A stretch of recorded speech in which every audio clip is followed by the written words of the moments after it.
ಅದನ್ನ ಒಳ್ಳೆ ನಿರ್ಣಯ ಮಾಡ್ತಾರೆ. ನೋಡ್ರಿ, ಅದು ಯತ್ನಾಳ್ ಅವರು ಎದ್ರ ಸಲುವಾಗಿ ಹಿಂದುತ್ವ ಅವ್ರು ಅದು ಬಂದು ಬಚಾವ್ ಮಾಡಿರ್ಬೋದು. ಅವರು ಅದಕ್ಕೆ ಈಗ ಕಾಂಗ್ರೆಸ್ ಅವರು ಏನೋ ಟೀಕೆ ಟಿಪ್ಪಣಿ ಮಾಡ್ತಾ ಇದ್ದಾರೆ. ಯಾಕಂದರೆ ಅವ್ರಿಗೆ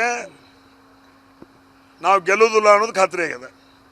ಹಾಗಂತ ತಾಕತ್ತಿದ್ರೆ ಯತ್ನಾಳ್ ಅವರು BJP ಕ್ಯಾಂಡಿಡೇಟ್ ಸೋರಿಸಲಿ ಅನ್ನುವಂಥ ಸವಾಲನ್ನು ಕೆಲವೊಂದು ಕಾಂಗ್ರೆಸ್ ಮುಖಂಡರು ಹಾಕಿದ್ದಾರೆ. ಅದು ನಾನು ಗಮನಿಸಿದ್ದೀನಿ. ಇಂಡೈರೆಕ್ಟ್ಲಿ ಅವರು ಸೋಲನ್ನು ಈಗಾಗಲೇ ಒಪ್ಕೊಂಡಿದ್ದಾರೆ. ಸುಮ್ಮನೆ ಇಂಥ ಈ ಯತ್ನಾಳ್ ಅವರು ಬಂದು ಏನೋ ಮಾತಾಡಿದಾಗ ಅಂದರೆ BJPಯಲ್ಲಿ ಯತ್ನಾಳ್ ಅವರು ಸಸ್ಪೆಂಡ್ ಆಗ್ಯಾರದ ಇದು ವಿಷಯ ತೊಗೊಂಡು ಏನೋ ಮಾತಾಡಿದ್ದಾರೆ. ಬಟ್ ಆ ನಿಟ್ಟಿನಲ್ಲಿ ಈ ಗಂಡ ಹೆಂಡತಿ ನ್ಯಾಯ ಉಂಡು ಮಲಗುತ್ತಕ್ಕ ಹಂಗೆ ನಮ್ಮ ವ್ಯವಸ್ಥೆ ಇದೆ. ಆದರೂ ಯತ್ನಾಳ್ ಅವರು ಇವತ್ತು ಹಿಂದುತ್ವ ಬಗ್ಗೆ ಮಾತಾಡಲಿ, ಏನೇ ಮಾಡಲಿ, ಇವತ್ತು ನಮ್ಮ ಈರಣ್ಣ ಚರಂತಿಮಠ ಅವರನ್ನು ಅಥವಾ ಭಾರತೀಯ ಜನತಾ ಪಕ್ಷದ ಕ್ಯಾಂಡಿಡೇಟ್ನ ಉಮೇದುವಾರನ ಆಯ್ಕೆ ಮಾಡಿಕೊಡುವಲ್ಲಿ ಅವ್ರದ್ದು ದೊಡ್ಡ ಮಟ್ಟದ ಕೊಡುಗೆ ಬಸವರಾಜ್ ಯತ್ನಾಳ್, ಬಸವನಗೌಡ ಯತ್ನಾಳ್ ಐತೆ ಅನ್ನೋ ಮಾತನ್ನು ಅಲ್ಲ ಹೇಳಿದ್ದೀನಿ, ಈಗೂ ಹೇಳ್ತೀನಿ, ಮುಂದೂ ಹೇಳ್ತೀನಿ. ಆದರೆ ಆ ಒಂದು ವಿಚಾರದಲ್ಲಿ ಸಾಕಷ್ಟು ಕೂತು ಮಾತನಾಡೋದ್ರ ಮುಖಾಂತರ ಬರುವಂಥ ದಿನಮಾನಗಳಲ್ಲಿ ಬಸವನಗೌಡ ಯತ್ನಾಳ್ ಅವರಿಗೆ ಒಳ್ಳೆ ಭವಿಷ್ಯ ಇದೆ ಅನ್ನೋ ಮಾತನ್ನು ಹೇಳ್ತೀನಿ.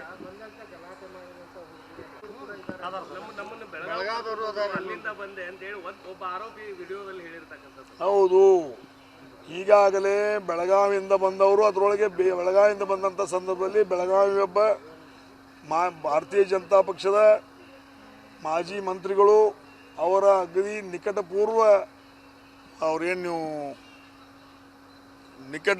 ಅವ್ರದ್ದು ಪರ್ಸನಲ್ ಅಸಿಸ್ಟೆಂಟ್ ಏನಂತಿರಲ್ಲ, ಆಪ್ತ ಸಹಾಯಕರು ಭೀಮಗೌಡ ಪಾಟೀಲನವರು ಹತ್ರ ಹೋಗದಾರ.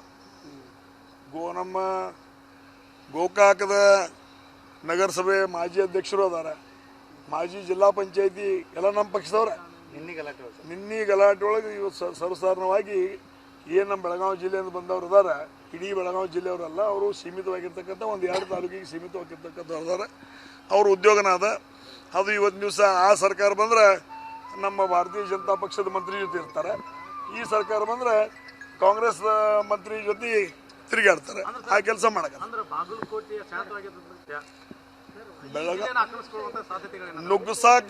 ನುಗ್ಗಾಕ ಬಿಡುದಿಲ್ಲ ಅನ್ನೋ ಸಲುವಾಗಿ ರಮೇಶ್ ಕತ್ತಿಯಲ್ಲಿ ಬಂದ ಅನ್ನೋ ಮಾತನ್ನು ಹೇಳಲಿಕ್ಕೆ ಇಚ್ಛೆ ಪಡ.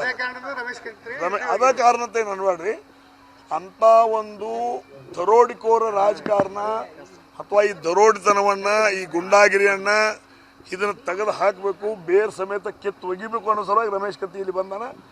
ಅದನ್ನು ಮಾಡೇ ತೀರ್ತನೋ ಅಂತ ಹಠವನ್ನು ಸಹಿತ ಈ ಸಂದರ್ಭದಲ್ಲಿ ಹೇಳ್ತೀನಿ.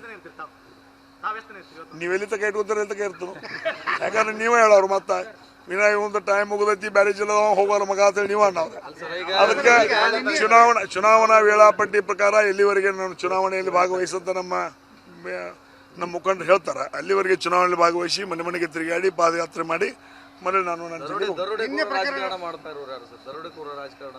ಸ್ವಾಭಾವಿಕವಾಗಿ ಬೆಳಗಾವಿ ಜಿಲ್ಲೆಯಿಂದ ಏನು ಬಂದಿದ್ದಾರೆ ಅವ್ರು ದರೋಡ್ಕೋರು ಮಾಡೋರು ಅವರು ಅಲ್ಲಿ ಮಾಡಿ ಅಲ್ಲಿ ಮೂಲ ಗುಂಪಾಗೆ ಇಲ್ಲಿ ಬಂದಾರೆ. ಮತ್ತು ಇಲ್ಲಿ ಚುನಾವಣೆ ಮಾಡಕ್ಕೆ ಬಂದಿಲ್ಲ ಅವರು. ಇಲ್ಲಿ ಇದು ಕಂಬಳಿ ಹಾಸಾಗತ್ತಾರೆ ಈಗ. ಅಂದರೆ ಸೋಮಿಗೆ ತಿರುಗಾಡಿ ನೋಡೋದು, ಮೇಟಿ ಎಣಿಕೆ ಆಸೆ ಬರೋದಿಲ್ಲ. ಮುಂದಿನ 2 ವರ್ಷ ಬಿಟ್ಟು ಎಲೆಕ್ಷನ್ ಏನು ನಡೀತಿಲ್ಲ, ಅವ್ರ ಪೈಕಿ ಯಾರು ಒಬ್ರು ಇಲ್ಲಿ ಹಾಕೋದು, ಅದಕ್ಕೆ ಬಂದದ್ದು ಇಲ್ಲಿ ತೀರ್ಥಂದ್ರೆ ಹೇಳೋದು. ಅವರು ಇಲ್ಲಿ ಕಾಂಗ್ರೆಸ್ ಗೆಲ್ತೈತೋ ಸೋಲ್ತೈತೋ ಗೊತ್ತಿಲ್ಲ, ಆದರೆ BJP ಮಾತ್ರ ಗೆಲ್ತೈತಿ. ಆದರೆ ಅವ್ರು ಬಂದದ್ದೇನು, ಮುಂದಿನ ಚುನಾವಣೆಯಲ್ಲಿ ಅವ್ರ ಮನೆಯಾಗ ಒಬ್ಬರು ಇಲ್ಲಿ ಕಂಬಳಿ ಹಾಕ್ಬೇಕು ಅನ್ನೋ ಸಲಕ್ಕೆ ಬಂದಾರೆ. ಅಂದರೆ ಅದರ ಸಲುವಾಗಿ ಅದೇ ರೀ ಅಣ್ಣ, ನಾನು ಅದನ್ನ ಹೇಳಕತ್ತನು. ಅದರ ಸಲುವಾಗಿ ಇವತ್ತು ಇಲ್ಲೆಲ್ಲರೂ ನಾಡಿ ಮಿಡಿತಗಳನ್ನು ಅರ್ಥಕೊಂಡು ಹಣಕ್ಕೆ ಬಗ್ತಾರೋ, ಖಂಡಕ್ಕೆ ಬಗ್ತಾರೋ, ದಬ್ಬಾಳಿಕೆ ಬಗ್ತಾರೋ, ದರೋಡಿಕೋರಿಗೆ ಬಗ್ತಾರೋ, ಅಥವಾ ಹೊಲಾಮಣಿ ಬರ್ಸ್ಕೊಂಡ್ರೆ ಬಗ್ತಾರೋ, ಅವೆಲ್ಲ ವಿಚಾರಗಳನ್ನ ಇಟ್ಕೊಂಡು ಇಲ್ಲಿ ಬಂದವರು. ಮತ್ತು ಇವರು ಮೇಟಿಯವ್ರು ನಾಡಿಸಬೇಕಂತ ಬಂದಿಲ್ಲ ಅವರು. ಇದನ್ನು ಪರ್ಸೆಂಟ್ ನೋಡ್ಕೊಂಡು ಮುಂದಿನ ಚುನಾವಣೆಯಲ್ಲಿ ಅವ್ರು ಯಾರು ಒಬ್ರು ನಿಲ್ಬೇಕು ಅನ್ನೋ ವಿಚಾರದಲ್ಲಿ ಬಂದರು. Okay, thank you.